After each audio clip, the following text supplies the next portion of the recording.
Nosotros para buscar contenido en lo que es ChatGPT vamos primero a un navegador, en este caso voy a ingresar a Firefox, escribimos www.google.com, luego escribimos ChatGPT directamente y le damos clic en lo que dice introducción a ChatGPT que está en inglés. Esperamos un momento, esto no puede salir la opción de traducción, voy a probar ChatGPT. En este caso ya directamente va a mi cuenta porque ya está logueada. Hay que tener en cuenta que deben estar logueados porque le dan una cierta cantidad de veces para poder hacer nosotros una investigación.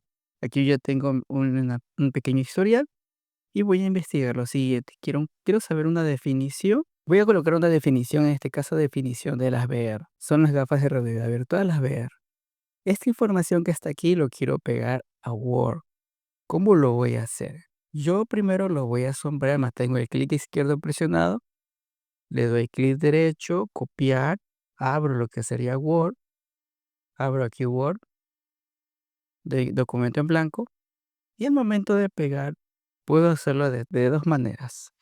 Control V se pega de este formato como podemos ver, o voy a poderlo hacer de la siguiente manera, que es darle clic derecho y el pegado de conservar solo texto. En el primer formato, como podemos ver, se pegan con estilos.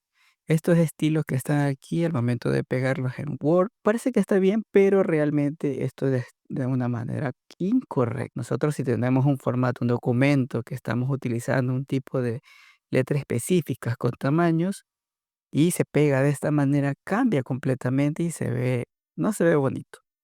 La manera correcta es pegarlo sin formato y que quede tal como lo podemos observar. ¿Qué podemos hacer aquí? Colocarles efectos, estilos, negrita, cursiva, subrayados, arreglar estos espacios que tienen aquí, arreglarlos para hacerle lo que es una lista, una numeración o viñeta y queda todo listo para nuestra presentación o imprimir nuestro documento.